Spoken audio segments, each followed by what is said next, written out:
Okay, hi everyone. This is my first post on AflatAbsurdo. I'm kind of nervous and excited because I just got my webcam literally about an hour ago, and I just figured it out and I feel proud. And I'm very excited that we're doing this. So yeah, I just got back from Vegas because it's apparently now a tradition in our family that as soon as one of the kids turns 21, that the parents will take them to Vegas. So that's probably what the most of this would be about. It was interesting. We stayed at Treasure Island, which was exciting, and we were just there for 2 days. And Obama apparently was staying in the Caesar's Palace. So when we were driving, there were all these groups and protesters outside, and one of them had a sign that said "Impeach the Kenyan." So yay for your, I guess, ignorant racists, because that must be fun. Whatever. So yeah, we stayed there, and we didn't really do much of anything the first night. We found some good food, and played a little bit of blackjack, which was fun.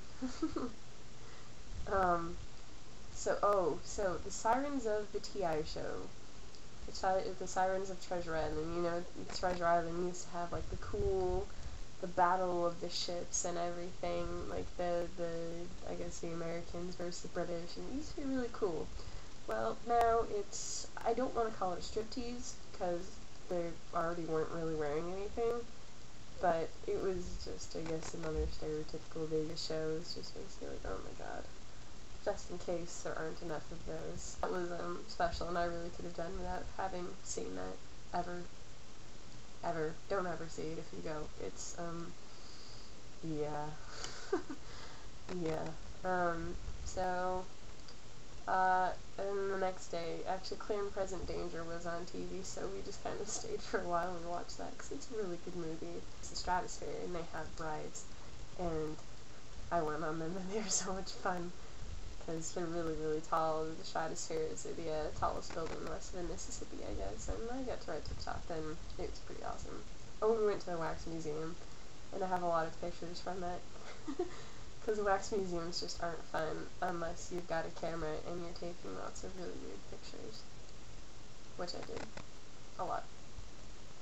Oh, that night was the Blue Man Group, which was really awesome. It was kind of slow at first, so I was worried, but then it got so much better as it went along, and we had really, really nice seats, and there was one point where, like, one of them had a bowl of Captain Crunch, and the other two had flashlights, and so they just gave the bowl of Captain Crunch and the flashlights to my mom, and it was really funny, and it was, I don't know, it was just fantastic. And then at the end they had, like, all these rolls of toilet paper, just streamed down, and I guess the point was to, like, pass it all forward, and I guess our row wasn't passing it forward fast enough, so one of the guys came over, and he just kind of dropped it all on top of me and was covering me in it. I'm like, okay. I don't really know what's going on. But, yeah, it was interesting. And then the last day we tried to do a little bit of gambling, and all I can really do is blackjack. Because, well, I fail in general at any kind of card game, but blackjack I'm usually okay. But we played this video blackjack because everything had insanely high minimums. Like, usually it was at least $10 a hand, which is kind of a lot. And so I was playing, like, this video blackjack, and I don't like it on the videos, because they're like, I feel like getting 21, I feel like having you bust because it's fun, which is really annoying. But then we drove back, and it was all good, and I'm sorry that this camera is shaky, in case you didn't notice. I'm in my room, I'm on my bed, and my laptop is on my lap, and I move. So, yeah, sorry about that. Yeah, that was kind of the sense of my Vegas trip. I can't gamble, and I have no card luck, which I knew going into it, which is good. But nobody else really believed me until I proved it to them. But, however, the crepes were fantastic. I'm gonna, like, I guess take it easy for a week before I'm off to Spain. I'm very excited about that. I don't know if I'll really be able to do the whole time while I'm there, but I'll try. But I figured that I would make you all happy because Michelle got me this for my birthday, the Pride and Prejudice and Zombies, which I'm pretty sure is just their way of trying to get guys to read Pride and Prejudice. But this was my favorite. It was really interesting, and my favorite part, which I will very shortly read to you, was just utterly fantastic, and it was a sign that I was getting really into the book when all the, like, zombies and all the weird stuff didn't even make me, like, flinch anymore, so I was just like, it's part of the book. So, yeah, but I'm going to read to you my favorite part and suggest that you read it too, because it's really entertaining.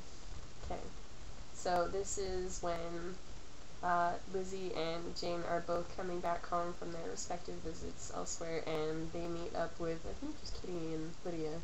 I don't think May's with them. But this is on the ride back home, and and Lydia's just talking a whole bunch of nonsense and going on and on forever, because that's what Lydia does. Favorite part.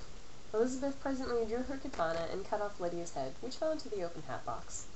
The others looked on in a state of silent shock as a torrent of blood sprang forth from Lydia's neck, staining their dresses. Elizabeth sheathed her blade, and in a most delicate tone said, "I beg you all forgive me." But I could stand her prattling no longer. However, when she spared another glance toward Lydia, she was surprised to see her head very much attached. And it's all that kind of nonsense, and Elizabeth being kind of unnervingly bloodthirsty.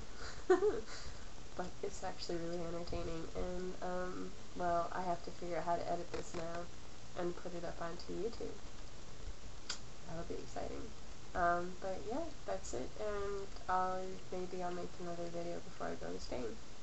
And that's it. Bye!